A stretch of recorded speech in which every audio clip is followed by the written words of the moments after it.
여러분 안녕하십니까? 호사카 유지 TV입니다. 오늘은 일본의 포스와 그들에 대한 정책의 첫 번째 말씀드리겠습니다. 먼저 첫 번째는 일본의 포스 본류에 대해서인데요. 일본의 포스라고 해도 크게는 두 가지가 있습니다. 그중 45년 이후 주류였던 사람들에 대해서 보시겠습니다. 1945년 일본은 대표한 전쟁에서 패배를 했죠.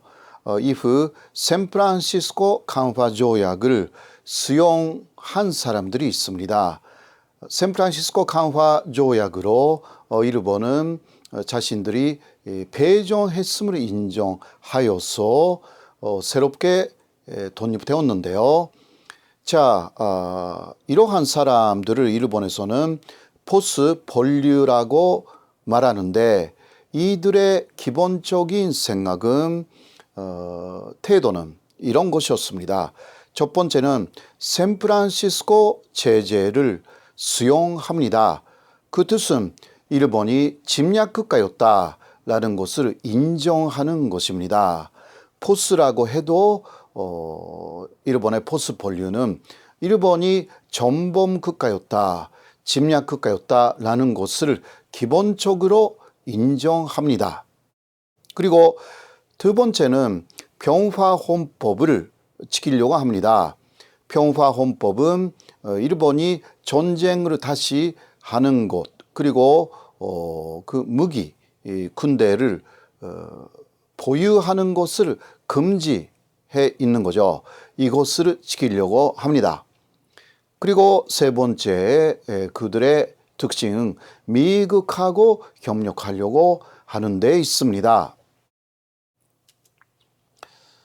자, 일본의 포스 본류의 대표적 인물은 요시다 시게루라는 전치가였는데요. 이 사람은 샌프란시스코 강화 조약에 서명을 했습니다. 그때의 사진입니다. 그 가운데에서 샌프란시스코 조약에 직접 서명하고 있는 사람이 바로 요시다 시게루입니다. 이 요시다 시게루의 사상이 요시다 독도린이라고 불렸습니다.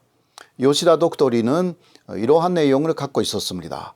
첫 번째는 안전포장의 확보를 미국에 위정한다. 그리고 일본은 경무장만으로 만족한다. 자위대로 만족하고 전식 군대를 갖지 않는다. 이런 이야기입니다. 그리고 기본적으로 일본의 중심은 경제의 부흥, 발전이다 라고 해서 그것을 우선시하여서 일본을 경제 대국으로 만든다 라는데 요시다 독도린의 중심적인 내용이 있었습니다. 그러한 경제 부흥으로 일본의 국제적인 지위의 회복을 목표로 삼았습니다. 사실 45년 이후 오랫동안 일본은 이 기조를 계속 지켜왔습니다. 그래서 45년 전후 일본 외교의 기본 원칙이 바로 요시다 독도린이었습니다. 하나 우리가 그 일본 전체에 대해서 알아야 하는 것은 55년 체제라는 개념인데요. 이것은 1955년에 당시 자민당하고 사회당이라는 2단 체제가 만들어졌다라는 내용인데요.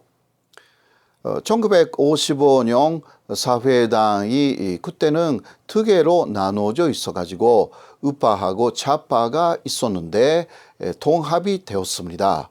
이에 대항하는 상태로 일본의 보수 세력이었던 자유당하고 일본 민주당이 같은 해에 또 통합이 되었습니다. 그렇게 해서 결과적으로 자유당하고 일본 민주당은 자유민주당, 그러니까 현재 자민당이라고 하는 정당을 만들었고 사회당은 통합되었기 때문에 이것으로 일본 국민들은 2대 전단 체제가 만들어졌다고 기대를 했습니다. 그러나 그 이후 일본은 오랫동안 자민당, 일당 우위 체제를 갖게 되었습니다. 일본 내에서는 자민당이 항상 집권하는, 물론 사회당이나 다른 전단 세력이 일부 집권한 적이 있습니다만은 45년, 특히 그 이후 55년에 체제가 만들어진 이후는 자민당이 거의 집권하고 있다라는 일본 측의 전체적인 현실이 만들어졌습니다. 자, 그런데 일본의 또 하나의 포스의 조류인데요. 이것을 현재는 자민당 본류라고 말하고 있습니다만은 포스 본류와 대비하여서 이 사람들은 포스의 비주류인 것입니다. 그래서 자민당 본류라는 것은 포스의 비주류입니다. 이 사람들의 대표는 기시 노부스케입니다. 현재 아베 신조 일본 총리의 외조부가 되는 기시 노부스케를 시작으로 하는 자민당 본류, 바로 일본 포스의 비주류의 주장은 포스의 주류하고 정반대의 내용을 갖고 있습니다. 첫 번째, 그 사람들은 일본이 침략국가였다라는 것을 부정합니다. 그래서 역사수존주의자라고 불려가지고 역사를 상당히 왜곡시키는 세력으로 알려져 있습니다. 두 번째로서는 샌프란시스코 체제 변경을 모색합니다. 샌프란시스코 체제 자체가 일본을 전범국가로서 적성국가로 규정해 있기 때문에 이러한 내용을 변경하겠다, 그런 생각을 계속 가져왔습니다. 그리고 평화헌법을 개정하여서 자위대가 아니라 일본군을 부활시키겠다, 이러한 생각을 갖고 있고요. 네 번째로서는 미국과 협력하려고 합니다. 이 부분은 포스의 주류하고 같습니다만은 그러나 미국하고 협력하는 내용이 차이가 있습니다.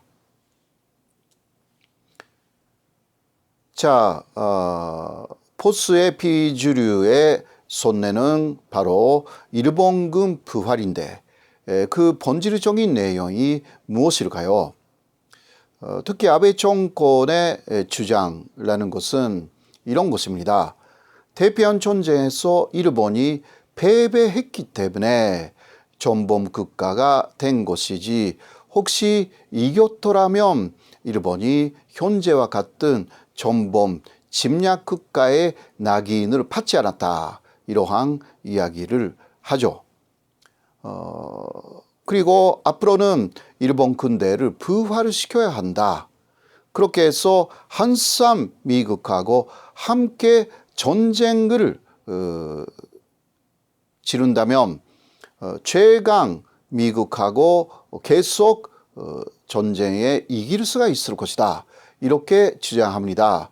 왜냐하면 그 사람들의 주장은 일본인의 열등감의 중심에는 미국의 연합국에 패배했다라는 것이 있다, 이런 식으로 되어 있거든요. 그렇기 때문에 그들은 주장합니다. 미국하고 이제 싸우지 말고 함께 전쟁을 치른다면 계속 이겨나갈 수 있을 것이고, 그것으로 통해서 미국에게, 연합국에게 패배했다라는 일본인의 열등감을 씻어낼 수 있다, 이러한 주장을 하는 것입니다.